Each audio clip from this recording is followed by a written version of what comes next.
E aí, pessoal? Eu sou o Levi de Souza. Esse aqui é o meu canal, o Vida Teológica, e eu fico extremamente feliz de estar voltando a fazer esses vídeos teológicos depois de 10 dias sem postar nada. E como está na tela, o tema do nosso vídeo de hoje é sobre viver a teologia evangélica. Então, o foco desses 3 próximos vídeos, que serão os 3 últimos vídeos da série, serão sobre o nascimento e o desenvolvimento da chamada teologia evangélica. Nós falaremos dos profetas do Antigo Testamento, dos apóstolos do Novo Testamento e de alguns aspectos da vida de Jesus. E então, desenvolveremos um pensamento acerca da teologia evangélica. Como nós já vimos, a teologia é uma palavra formada pelo termo advindo do grego theologos. Assim, a teologia é entendida como o estudo sobre Deus, das coisas de Deus e da sua relação com o mundo e os homens. É também uma ciência cujo objetivo é entender e sistematizar uma área do conhecimento humano, e isso dentro da lógica indicada pelo próprio objeto de estudo em questão. Dentro do estudo acadêmico da teologia cristã, o foco não são as novidades teológicas, mas a boa interpretação das Escrituras e de toda a tradição cristã.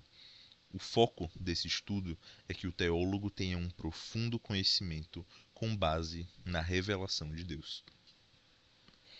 Como afirma o grande teólogo do século XX, Karl Barth, a melhor e única teologia correta é a do Deus único, verdadeiro, a qual deveria ser a única.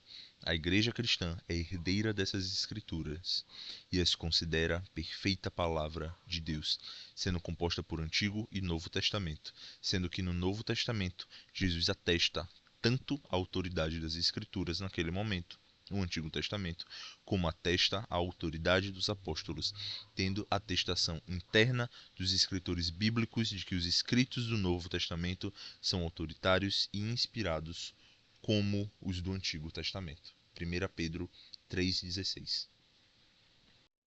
E os slides sobre o que nós acabamos de falar, a teologia e a sua relação com as Escrituras. Como foi dito, a teologia não foca nas novidades teológicas, mas em exercer uma boa interpretação do texto bíblico e da tradição cristã.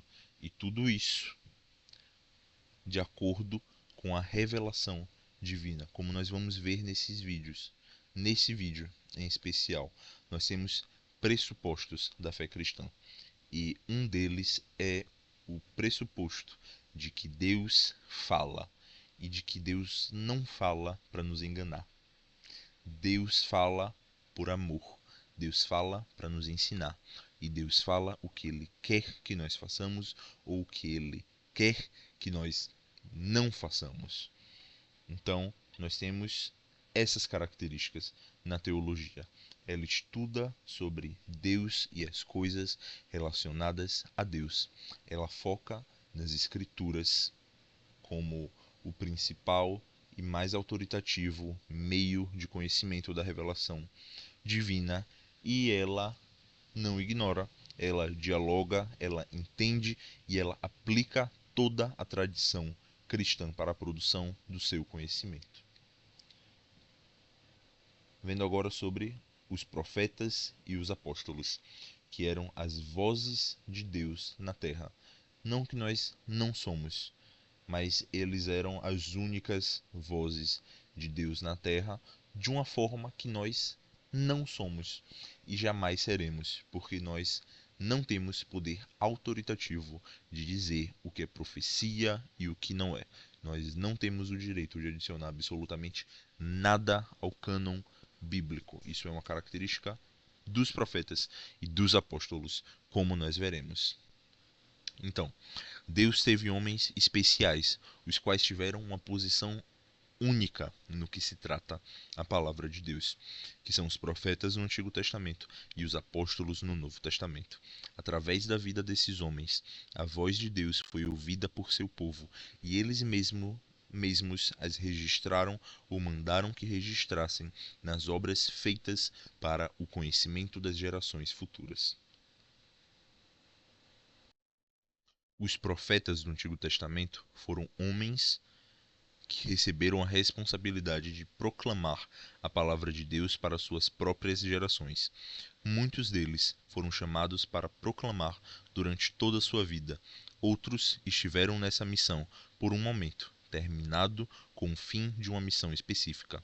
Experimentar o pathos de Deus, a paixão de Deus, e sentir em si mesmo sua divina ira, amor e misericórdia, fazem do profeta alguém que julga a realidade presente e enxerga o futuro segundo o que ele poderia ser no mundo de Deus, sendo enviados por Deus para fazer relembrar suas ordens e promessas e guiá-los pelo caminho da vontade de Deus. O Novo Testamento está latente no Antigo Testamento, e o Antigo Testamento se torna patente no Novo. Ou seja, o Novo Testamento estava oculto no Antigo Testamento, não claro, mas como uma sombra de um corpo que haveria de vir. A luz seria a iluminação, a revelação de Deus. A sombra seria esse sinal, esse corpo representando o próprio Jesus Cristo. Sua revelação só viria no Novo Testamento, mas já estava lá desde o Antigo Testamento.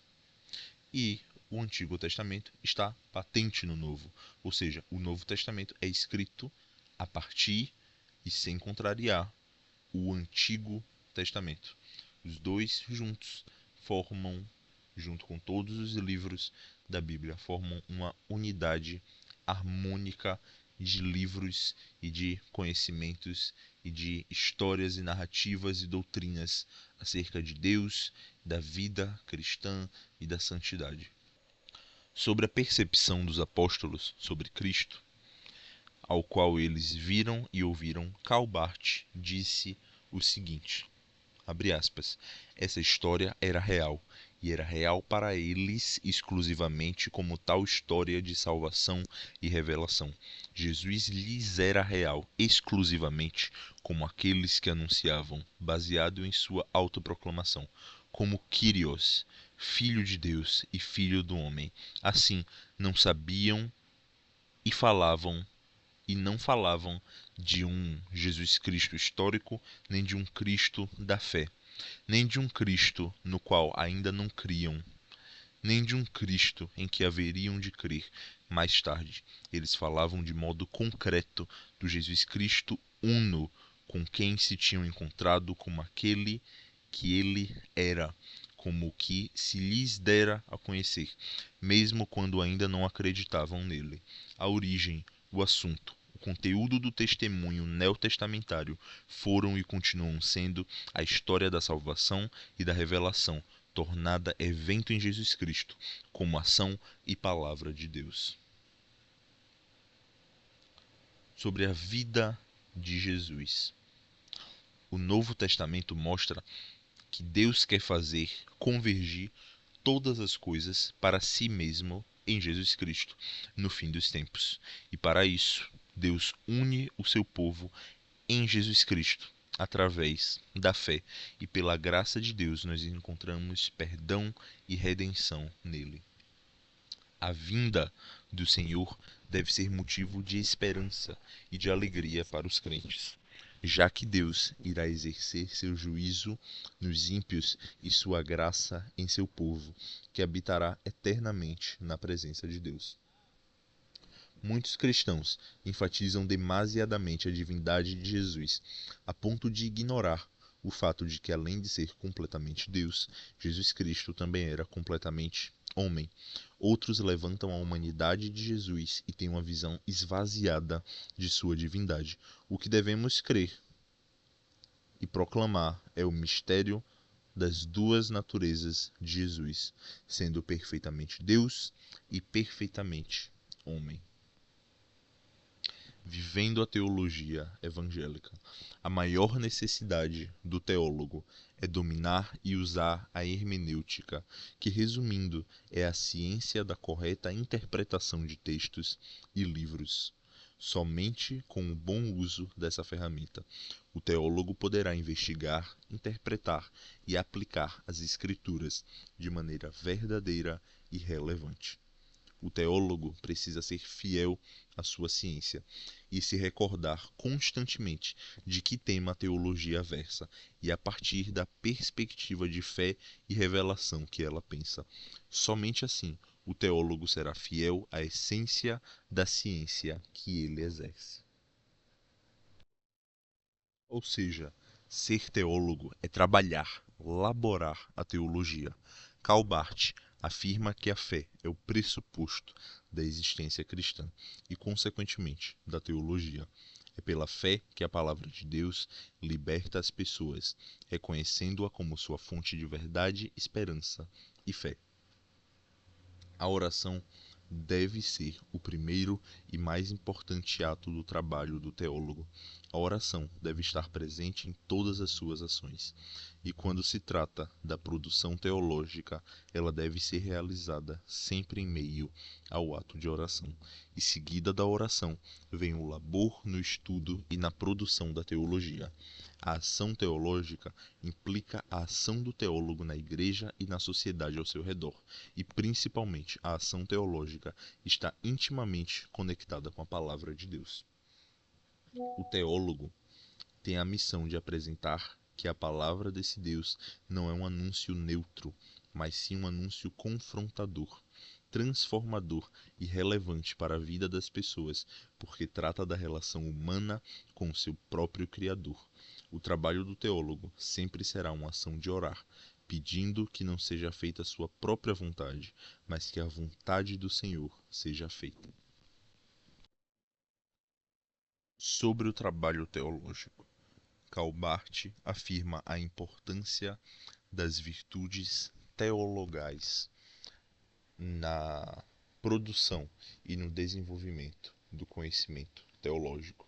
As virtudes teologais são as três virtudes citadas por Paulo em alguns versículos, mas especialmente em 1 Coríntios 13, no último versículo, quando o apóstolo Paulo fala: agora, pois, permanecem a fé, a esperança e o amor, mas o maior destes é o amor.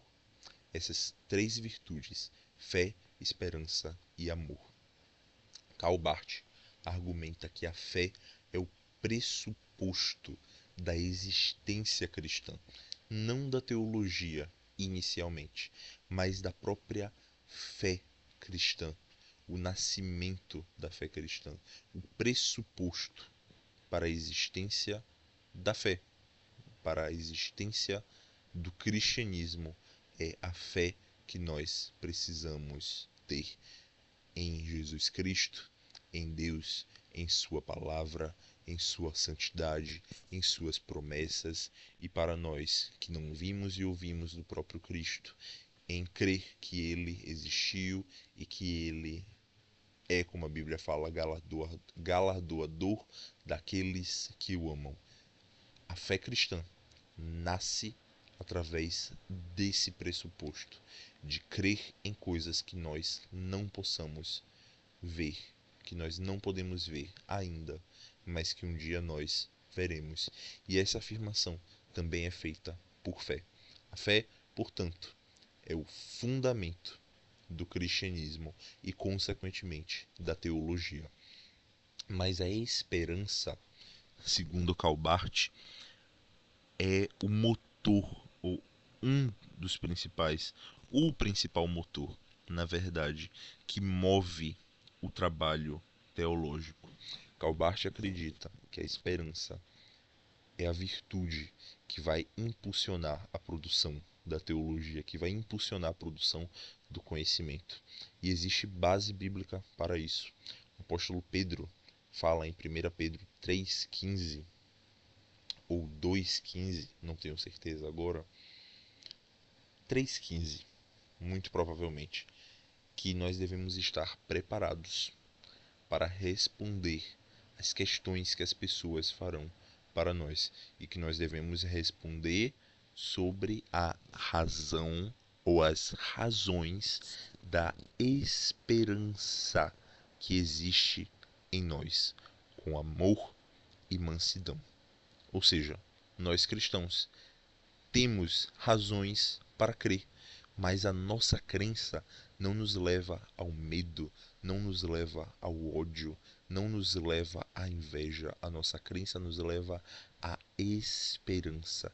É a esperança que produz as razões da nossa fé. A nossa fé é alimentada por essa esperança. Quando nós cremos na promessa de Deus, nós nos enchemos de esperança.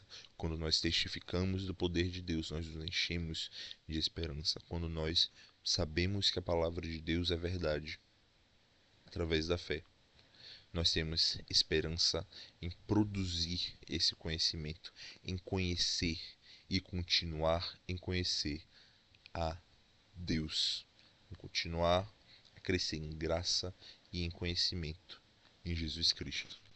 Por fim, o apóstolo Paulo fala, não por fim, na verdade, o apóstolo Paulo ainda fala do amor e sobre a ação. É o argumento do Calbart. Sobre o amor, o apóstolo Paulo fala que nós podemos ter todo o conhecimento de todos os mistérios do mundo. Nós podemos saber todas as profecias e conhecer todas as ciências, mas se nós não tivermos amor, de nada serve. Ele também fala que nós podemos fazer as maiores obras de caridade.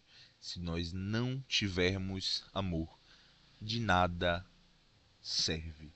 Então, o teólogo precisa, como razão da sua existência, como profissão, ele precisa amar.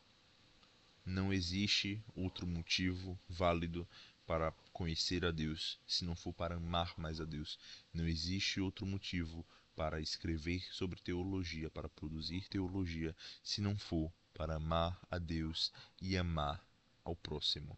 Essa é a razão de todas as coisas que nós devemos fazer, e sem o amor, tudo se torna vão, tudo se torna inútil.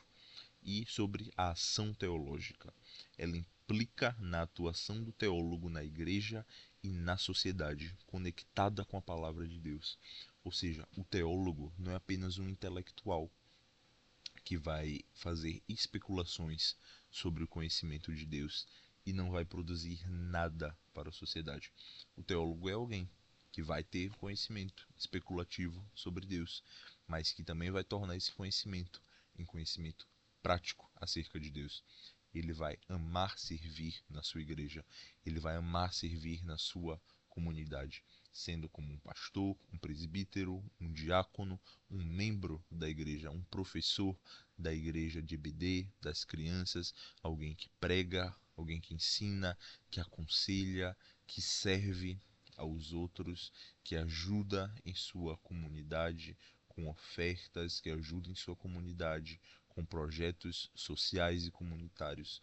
O teólogo é essa pessoa que vai ter uma mente teológica, mas que vai ter um corpo eclesiástico, como diz Kevin Van Hooser, ou seja, uma mente que pensa sobre a teologia, mas um corpo que vive a teologia, que pratica a teologia, que procura fazer o bem e procurar a justiça, o amor e a misericórdia para as pessoas. Mas em muitos momentos, o teólogo também enfrentará problemas na sua própria fé. O teólogo encontrará, o cristão encontrará problemas em sua fé, crises em sua fé. O teólogo, em sua jornada, ele pode ser acometido por crises em sua fé, que vão causar profundas dúvidas em seu pensamento. E as duas principais crises que o teólogo pode passar em sua missão se refere primeiro à natureza do trabalho teológico e religioso, e em segundo lugar, sobre sua disposição de suportar a demanda exigida pela função. O labor teológico deve ser iniciado e realizado em esperança. Ela é o impulso do labor teológico. É por causa da esperança que o teólogo sofre de solidão e de dúvida mais que qualquer outra pessoa, e por crer, com Abraão, esperando contra a esperança. Ele deverá e poderá aturá-las e suportá-las. Entendo-se a esperança da teologia e depositando sua esperança nele, a teologia não será confundida. Deus, com igual fidelidade, que vive em paz com ele, que vive para sua glória. Ora, o Deus que age e se revela na morte de seu Filho amado, realmente representa ameaça mortal, mas também a esperança vivificante para o ser humano, para o cristão e, portanto, também para o teólogo. Barth afirma que o trabalho do teólogo só será uma obra boa se puder ser realizado sob o verbo do amor, e onde de fato for realizado com amor. Paulo afirma que, mesmo sendo capaz de anunciar a mensagem profética, mesmo sendo conhecedor de todos os mistérios e mesmo possuindo e usufruindo todo o conhecimento, sem amor não seria nada, absolutamente nada. A palavra que o Novo Testamento usa para definir o amor é a palavra ágape. Como foi dito antes, o teólogo tem a missão de apresentar a palavra de Deus como um anúncio confrontador, transformador e relevante para a vida das pessoas, tratando da relação humana com o Criador. Resumindo, a teologia não é algo apenas especulativo e sem relevância e sem impacto ou necessidade de mudança na vida de uma pessoa. Ela é uma mensagem, ela é um anúncio transformador, ela é o anúncio das boas novas de Jesus Cristo. E esse anúncio não é para a pessoa manter a sua vida normal, o seu pensamento como sempre foi, a sua vida como sempre foi, os seus sentimentos como sempre foram, mas é um anúncio que transforma, que deve fazer com que a pessoa se arrependa dos seus erros, se arrependa dos seus pecados e das suas transgressões e mude, que ela seja confrontada com essa palavra, que ela seja consolada por essa palavra, que ela seja transformada por essa palavra. Ela também precisa de relevância. A palavra é de Deus, mas nós precisamos contextualizar a palavra para que as pessoas entendam. Não adianta de nada falar num idioma que as pessoas não entenderão. É como o dom de línguas. Segundo a própria Bíblia, vale mais falar 5 palavras que podem ser entendidas do que 1000 palavras em idiomas distintos que não podem ser entendidos. Existe mais edificação nessas 5 palavras que podem ser entendidas. A mesma coisa é com a teologia. A teologia pode falar num idioma que nenhum outro ser humano vai entender, que o povo não vai entender, que a igreja não irá entender. Mas isso não edifica o corpo de Cristo. Isso não edifica a igreja. Mas quando nós fazemos a teologia de uma forma que ela possa ser entendida, não que ela deva ser rasa, não que ela deva ser superficial, não que ela deva ser extremamente com os pés no chão para que todas as pessoas possam entender sem nenhuma dificuldade. Não é sobre isso, mas que nós possamos procurar a forma mais simples de dizer essas verdades. Existem verdades maravilhosas, existem verdades profundas, existem conceitos incríveis sobre a teologia. Nós não precisamos reduzir esses conceitos, nós não precisamos ignorar, retirar esses conceitos, mas nós precisamos fazer a produção da teologia da forma mais simples que for possível. E nós devemos produzir um conteúdo relevante para a vida das pessoas, de algo que realmente elas entendem do seu cotidiano e que elas sabem como podem aplicar em suas vidas. E a teologia é sobre a vontade de Deus e não sobre a nossa vontade. E a teologia não é apenas uma profissão vazia em que se especula sobre Deus, mas o principal papel do teólogo é ter a sua vida de oração com Deus, é ter um relacionamento de intimidade com Deus e uma profunda intimidade e conhecimento com as Escrituras de Deus, porque elas são a verdade e através dessas verdades o teólogo deve firmar as suas crenças e a sua teologia. E como nós temos dito, A fé, a esperança e o amor. Paulo fala sobre isso. Paulo falou sobre isso há quase 2000 anos atrás. E isso permanece. Sobre a fé, ele é o fundamento da teologia. Ela guia a nossa interpretação e a nossa aplicação das Escrituras. Sobre a esperança impulsiona o nosso labor, o nosso trabalho teológico, permitindo que nós possamos superar crises e dúvidas.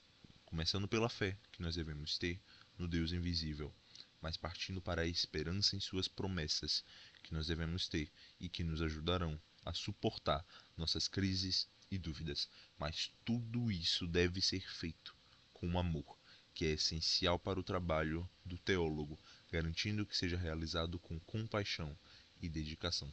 Esse foi o nosso vídeo sobre o tópico Vivendo a Teologia Evangélica. Nos vemos no próximo vídeo, muito em breve. Muito obrigado e fiquem na paz de Deus.